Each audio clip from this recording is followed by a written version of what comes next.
poorez.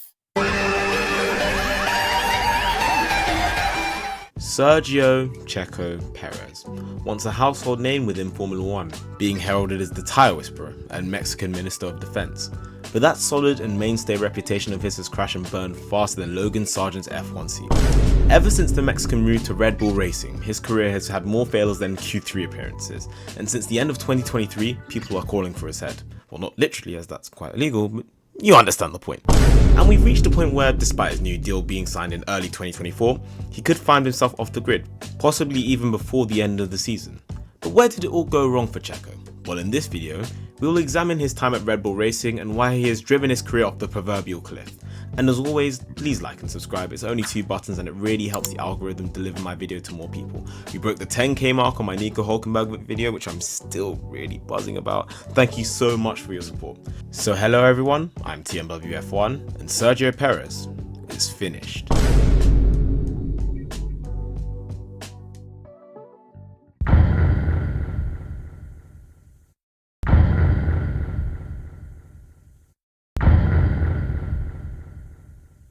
Sergio Perez had just finished first at the Sakir Grand Prix, after being spun round by Charles Leclerc at turn 4, finishing lap 1 in 18th and last. He fought his way to 3rd and watched as the Mercedes duo of Bottas and Russell imploded in the pit stops, allowing Checo to take his first win in 190 race starts in his Racing Point RP20.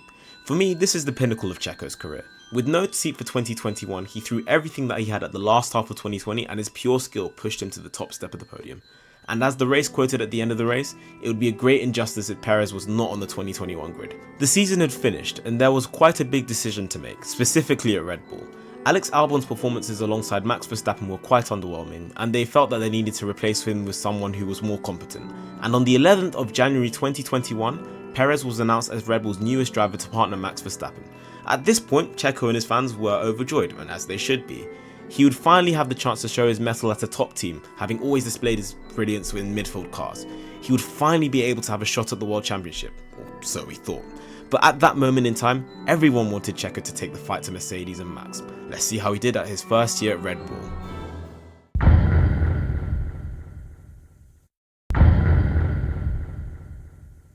Now, contrary to popular belief and fans who just started watching F1, there was actually a time where Perez was competent in the Red Bull car. Stop the cap. Stop the cap right now. Stop the cap. No bullshit, bro. Now, when I mean competent, I don't actually mean like fighting Max for the championship as Rosberg did with Hamilton, but to be close enough in pace to Max to support the team at a high level and if needed, to pick up the pieces and hang with the frontrunners, i.e. Mercedes. He was expected to have the same role as Bottas did in 2017, 2018 and 2021, the times where he was not directly involved in the title battle. And Perez played this role beautifully in 2021. It did take some time for him to get up to speed, however. At the Bahrain Grand Prix, he got knocked out in Q2 and started in the pit lane due to a technical fault on the formation lap. However, he did actually have a really good debut, going from last to P5.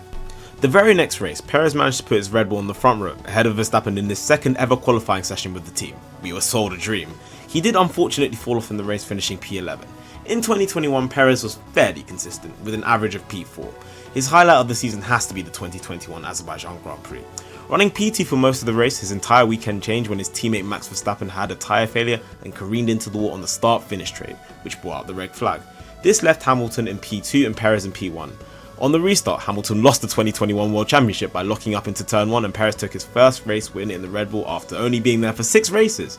Other notable moments include defending against Hamilton in Turkey on his way to P3 and his other amazing defensive drive against Hamilton in Abu Dhabi, which essentially won Verstappen the championship. It was overall a pretty decent season for the Mexican, but from here, it all goes downhill.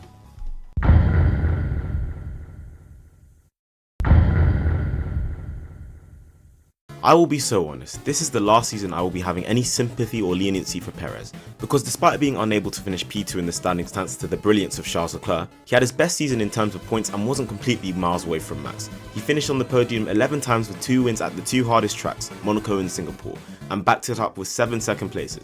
Sure, it was nothing compared to Max's 15 wins, finishing 154 points behind, but Red Bull were easily able to claim the constructors with no worry of losing either championship, which was Perez's role in general. As long as he was there or thereabouts and was able to pick up the pieces here and there would be no issue with him being at Red Bull. To fans and haters alike, the season did seem to be a failure of some sorts, with some believing that he should have been able to finish P2 in the standings, but as he fulfilled the role that Horner gave to him when he employed Checo, this would be the last time the illusion of Perez's security in Red Bull would not be questioned.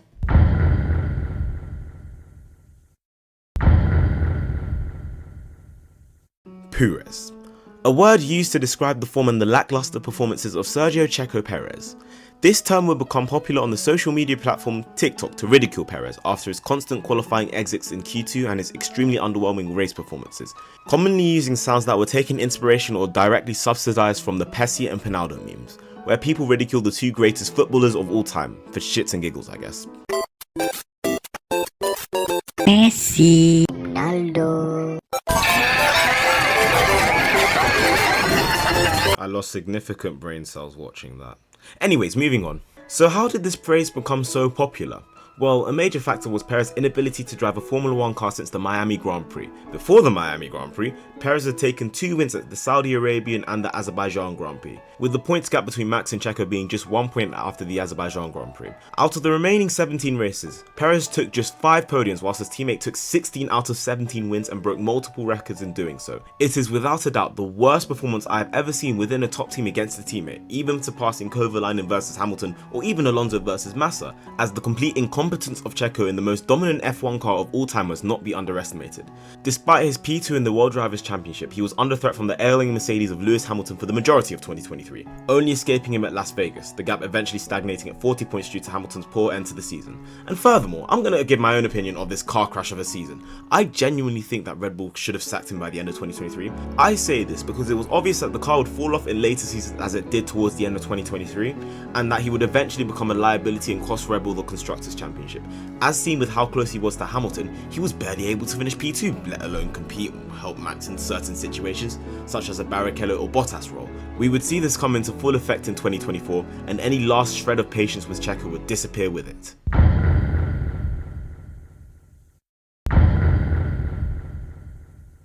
Four podiums. That is how many podiums Perez had scored within 18 races at the time of writing.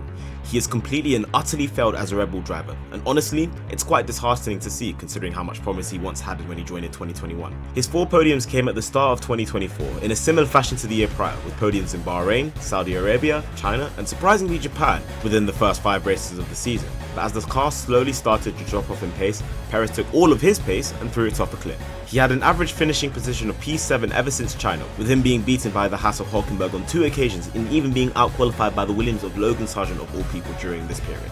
What's more, he sits P8 in the Drivers' Championship, the worst of the top 4 teams, and is the only driver in the top 4 teams that has failed to win a race. It was abysmal. However, Perez had one chance, one opportunity to save his season, the Azerbaijan Grand Prix. Going into this race, Perez was the most successful driver at the Baku circuit with 2 wins and a further 3 podiums, making him the man with the most ever points scored at the circuit. If he was going to perform, now was the time. And he made good on this ultimatum, being ahead of Verstappen in free practice, then out qualifying him for the first time in all season in P4, when the Red Bull was extremely underwhelming. At the start, Perez overtook Sainz for P3 and had decent pace throughout the race, putting 15 seconds between himself and Verstappen. He slowly started to catch Leclerc and Piastri, who decided to bottle a race win for some reason. It looked like Perez was within an outside shot of winning the race. Unfortunately for him, Piastri was extremely quick and had enough of waiting behind Leclerc, and so took the lead. Despite this, Perez was right on the back of Leclerc, overtaking him for P2. It finally looked like Perez had revitalised himself at Baku as the lead driver. Unfortunately, Leclerc resorted to George Russell techniques, which allowed both him and Sainz back past. Perez wasn't going to take this lying down and went wheel to wheel with Sainz on the straight. And then it happened. Perez had crashed with Sainz 2 laps from the end. It was deemed a racing incident, which I agree with, but that wasn't the pressing issue at hand. Perez had lost the last opportunity to claim a race win, or even be ahead of Max. He sounded absolutely torn up, and for the first time in this season, I felt quite bad for him. He was running a good race, all to get screwed over 2 laps from the finish. Unfortunately, that is racing, and drivers need to bounce back from the things of this manner. But this was essentially kicking a man whilst he was down, as in Singapore, Perez was back to his usual self, being knocked out in Q2 and struggling to overtake debutant Franco Colapinto and finishing behind the Haas of Hulkenberg in P10. I don't know what the final few races of 2024 will hold for Perez, but the writing is very much on the wall for him, and it does seem that this will be his final season in Red Bull.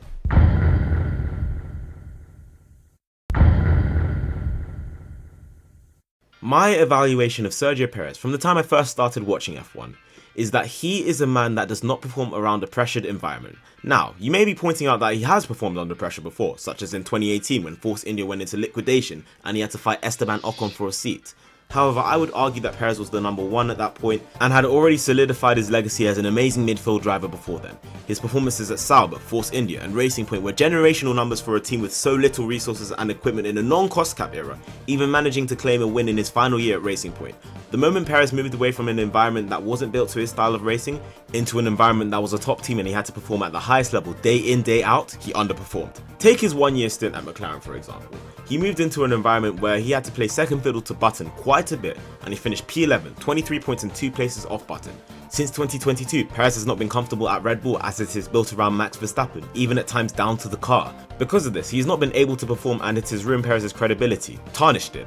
I believe that the Perez of old is still there. We have seen glimpses of it at the start of the season and in select races, but I don't believe he should stay at Red Bull and continue to commit seppuku on his own career, year after year.